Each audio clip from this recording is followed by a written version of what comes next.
On April 26th, the final task was published, a 35.743, just ahead of the non-shortcut lap record. EJ was technically the first person to beat the non-shortcut task, after finding the faster way to turn for the second skip, but the final product had contributions from Esteloy, Curio, Malio, Marth, Monster, Rocky, and Snoop. A remarkable journey from many members in the community, culminating in a new ultra shortcut by the slimmest of margins, the 3rd of 2020. Now, none of these three had been done humanly, but just seeing ways that a task could break courses was amazing. Still, though, there wasn't anything new where you could pick up a controller and perform it. That's what the discoveries of 2020 had been missing. But in July, an interesting development was made to an old one. Waluigi Stadium had an ultra shortcut from back in 2015. You did a massive jump up high to skip the first key checkpoint, then performed rapid fire hop abuse to clip through a zipper and skip part of the course. It was an impressive shortcut, but the rapid fire hop abuse made it task over. End of story. Right? Well, for years, players have been working to make this shortcut humanly possible. One of the earliest efforts was from a player named Sam F. His idea was to jump in the air, hit off the top of the finish line banner, and pass through an invisible wall to later in the track.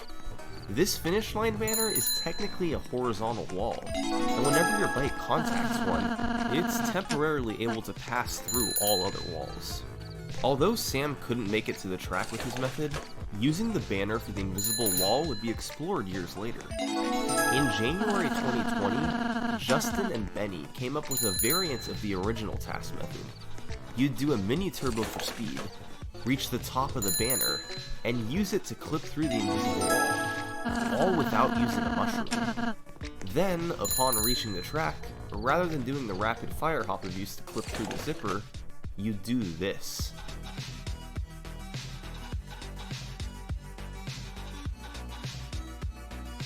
Believe it or not, this second part of the shortcut was viable. It was the shroomless banner clip at the start that the community was unsure of. Even with the precision of a task, you just barely have enough speed to make it to the track. So this version was put on the back burner. But then, half a year later, Jello Puff proved that Sam's original method was possible to do in real time. The key was using the bullet bike, and using a task to perfect the angle and drift. Once again, nobody knew for sure if this was too precise to do humanly, but the inputs themselves weren't impossible. Players tried to do this for a few days, but ultimately nobody was able to hit it. Back to the drawing board. Until EJ came out with this method 5 days later.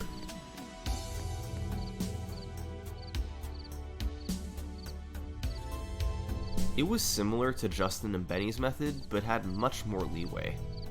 You would use a mushroom to make it up to the banner, then clip to the left and have your front tire hit the dirt. By then hopping, your bike will bounce to the right, just enough to make it to the course. You could then turn around, hit the last key checkpoint, and finish the lap.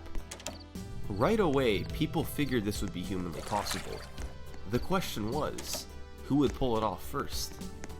Well, just 3 days later, that question was answered.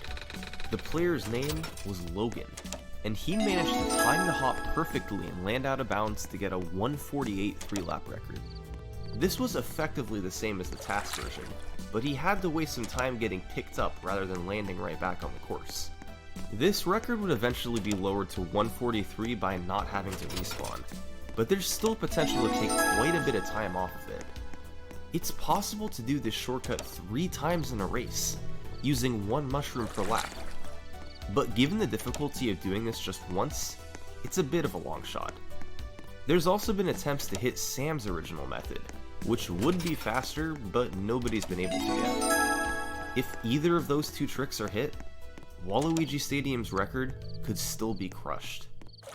But as it turns out, the improvements to old strategies weren't done. Let's take a look at Ghost Valley 2. This one is pretty small, but looks impressive. The original Ghost Valley 2 shortcut was discovered in 2009, and involved doing a wall clip off the finish line pole to skip further in the track. But 6 years later, this shortcut would be improved by, of course, none other than Blaze. After landing from the first wall clip, you could turn around and do a second one off of these blocks, skipping to the end of the lap. The checkpoint map shows how this works. By leaving from the finish line box, the game still thinks you're in region 0. So skipping to later in the track is no issue. As long as you go back to hit the last key checkpoint, the game thinks you drove the lap normally and counts it. The only issue with this shortcut was that it only saved a fraction of a second, since you used all your mushrooms and couldn't do a normal wall clip on the other laps. Even though the second part was humanly possible, doing it fast enough to save time was tough. For years, nobody was able to do it in the 3-lap record. But finally, in October 2020, Logan did it, beating the old record by just 1/10 of a second. And to this day, nobody else has been able to pull off both wall clips in a world record speedrun. So that makes 5 ultra shortcuts or ultra shortcut improvements pulled off in 2020. These shortcuts have a wide range of human viability. Some are tricks humans can regularly perform, like Shy Guy Beach or Ghost Valley 2. Others will never be pulled off in their current state. Courses like Dry Ruins have tricks that make them impossible. One of those TAS-only shortcuts was N64 Bowser's Castle. I mentioned before how this trick involved rapid fire hop abuse to get over the wall. Alternating tapping the hop button on every other frame 30 times per second isn't humanly possible. So any trick that requires this can't be done outside of the TAS. But remember what I said before? The rapid fire hop abuse made it TAS only. It was impossible to do this humanly. Was impossible. Keyword was. In November 2020, TASer CF came back to take another look at N64 Bowser's Castle, looking for a way to bypass the rapid fire hop abuse. And sure enough, he found a way to make the ultra shortcut humanly possible. This is the barrel.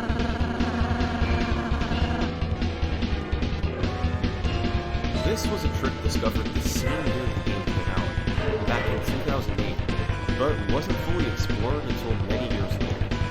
You have to go up on a wall, then do a wheelie while you slowly fall over the edge. If done properly, your bike then enters a state where the game won't try to correct the bike's rotation as long as you stay at a low speed. Then, while in the barrel roll state, you can line yourself up with the finish line pole. By using a mushroom, the game will try to quickly correct your rotational angle. And just like with rapid fire hop abuse, this causes your bike to snap back to normal, allowing you to go over the wall and clip off the finish line pole. The end result is exactly the same as with rapid fire hop abuse. Difference is, now you don't need to button mash like a TAS. But doing this trick was still unbelievably precise. You needed to get the correct bounce, be lined up perfectly with the pole, then get a big enough clip to make it all the way to the checkpoint. 3 variables that, despite technically all being possible, needed a miracle to all line up in the same run. Who was crazy enough to try to get all of that? The answer, of course, was Logan. This was the